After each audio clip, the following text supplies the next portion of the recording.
Welcome back, everybody. This is Tucker. Let's talk weather. And our weather's been a bit slow recently, but things are about to get a bit more interesting. I'll break down the changes that will impact your weekend and week ahead. This includes an incoming heat wave and its influence on an ongoing drought, and even more heavy rain with the potential for severe storms in the near future. It's good to see you all again. Hope you're doing well, and I understand if it's been raining where you live, it's probably been going on for a while. I do expect that will change soon. And if you live in the north central US, I'm very jealous of you. Hey, all jokes aside though, our last weather update has been great. I've had so many good weather conversations with you guys in the comments. So as always, let me know where you're watching from, what weather you're seeing outside, and if you have any questions, I'll get back to each and every one of you. All right, enough of the small talk. Time to address what's going on out here. And if you're on the East Coast, if you're in the South, I know, it has not been a nice week. We've had an area of expansive low pressure, keeping things just gray and not very nice out there. Meanwhile, if you're in the north central U.S. or the western U.S., we've had a very expansive area of high pressure, keeping things warm and dry. But here's the thing. This weather pattern's about to break down, and we are going to see more extremes and some quicker moving changes. So in this forecast, we're going to get you ahead of everything before these changes hit. If you've been following along with my forecast updates recently, you know the jet stream has been a huge player in our weather. It's the reason it hasn't been so nice for some of us, and it's been nice for others. And what you're looking at here is a jet stream that's all sort of bent out of shape. You know, you can see it wiggling around the east. It's not healthy. You really have a lot of kinks in it right now, and because there's a lot of kinks, like a highway, when there's curves, it slows down and systems don't move in or out as fast. That's why the weather's been pretty stagnant. Now, here's what the jet stream looks like as we head into the weekend. Our upper level low on the northeast begins to move away, but we still have this guy down here in the southeast, which we are going to talk about because that is going to be a big player in our weather. Moving this forward, though, you see the jet stream. Here we are now on Sunday heading into Monday. It really takes shape once more, and you can see that steady flow from west to east. Now, there's a couple things to note here. You have this dip in the west, and that tells me there's going to be some instability and the potential for storms. And also, if you're in the southern US, you still got this upper low to worry about, and that's going to be a big annoyance. But on the other hand, we also still have some quiet weather where this ridge exists basically everywhere else. And when you have the jet stream bow upwards like that, you're favoring warmer than average weather. So I would expect it to be quite warm in the central US here. This also will play into the potential for some severe weather though, and I want to move us into the middle of the week. And if you watched my last forecast update, you know I gave you actually more than a week's long warning for this one. But what I'm expecting here is that we will have a system that brings enough energy that the potential for severe weather will exist across the north central US, and this is certainly something that we'll be watching on Wednesday. We have this second piece of the jet stream here too, and eventually it kicks out that low pressure system that'll be hanging around the south. And as we get into Thursday, while that may sound like a good thing, it's also going to bring enough energy that we have the potential for some severe weather, I expect, somewhere here in maybe not as far south as the deep south, but at least in the mid-south here and portions of the Midwest. So we're going to be watching that Wednesday and Thursday, that potential for severe weather. Beyond that, you know, things get a little more bumpy, and it's hard to say exactly over a week out how things are going to play out. So we're going to focus in on some of these changes I just mentioned because there will be a lot of big impacts to your weather as a result. Hey, quick plug, guys.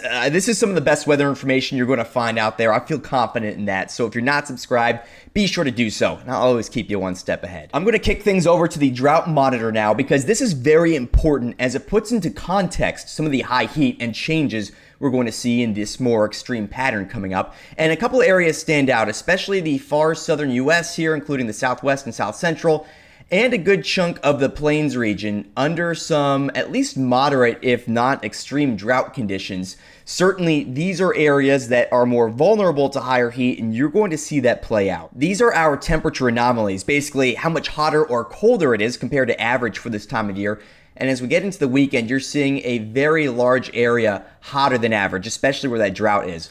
Luckily for portions of the south central and southeast, luckily in some ways, that upper level low is going to keep things cooler to start things off. But as we move this into next week, you're going to see this pattern begin to shift a lot. There will eventually be some relief out west, but we still see it remain quite warm across a good chunk of the southern U.S. and then the southeast and east coast, certainly getting much warmer next week as well. While we don't see anything extreme, you are beginning to see some of those elevated heat risks show up on our National Weather Service heat risk map, especially across the southwestern U.S. and the north central U.S. One of my biggest concern with all of this too, by the way, guys, is that we're getting into growing season. And starting off with drought and high heat now in some of those areas already dealing with drought, it's just not ideal because, things are going to get worse. And this is a really critical time of year for agriculture too. As I take you to the actual temperatures, you can see as soon as Friday, we're likely to be reaching the hundreds in portions of the southwestern U.S. It's warm in the north central too. Those red colors indicating 70s, browns, 80s, those white colors, 90s, and eventually hundreds as they get brighter.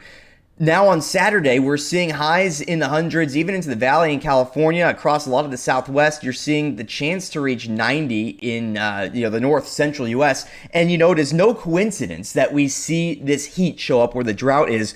Drought feeds drought is a common phrase used, at least I use it quite a bit, because when you have a drought, the ground does not absorb that heat as well, and you end up putting a lot more of it into the air. So those areas that are already dry are more susceptible to be hot. That's why you're seeing in the north central U.S. here, you have that random clump of temperatures that are higher. It is a warm air mass, but a lot of it is the drought conditions allowing it to just get hotter. Those are 90s into southern Canada, and again, highs that may be in the 110s in the southwestern U.S. here as we get into Sunday. And into next week, we still see it remain very hot in the north central U.S. for this time of year. Mid-90s out there and hundreds spreading from Arizona, New Mexico into Texas by next week. Here we are heading into Tuesday next week. Again, very hot out there in Texas. It could be some 110s on the river down across the border of Mexico and Texas. We got 90s into southern Canada still. And next week, while the heat does begin to shift farther east, you can see it remains scorching hot here in Texas.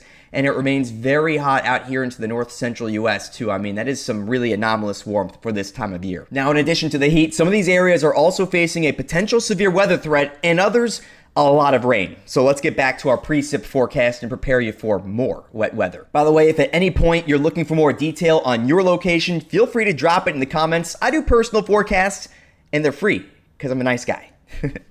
Let's take a look at those severe weather chances now, and as I mentioned, we're still in this quiet pattern, so Saturday, Sunday, not much to worry about here.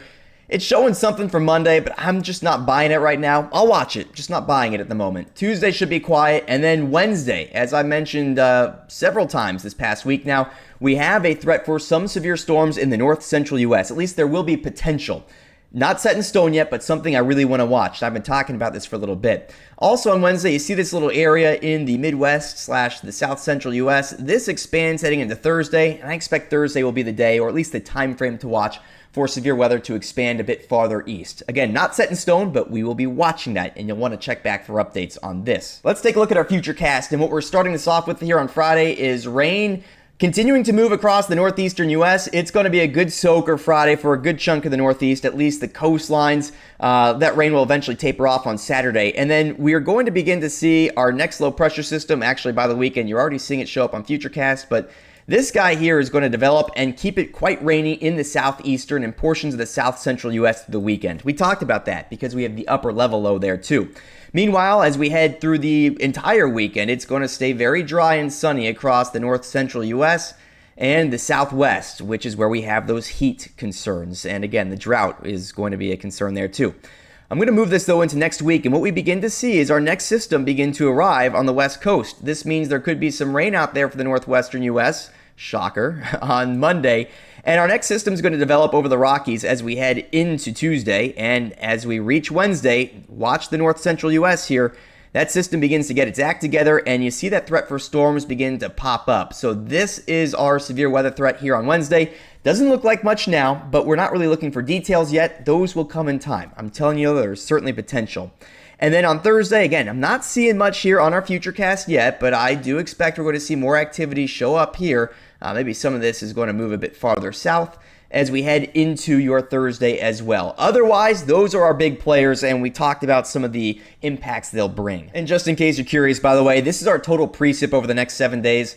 A good bit out here across Montana and Idaho. I think that may be overblown. I'm not sold on that, but in the Northeast, we're seeing a good 1 to 3 inches of rain in spots, and anywhere you're seeing those gold colors, that's where we have a real chance for flooding out here in the Southeast. That's where you're looking at 4 to 6 plus inches of rain.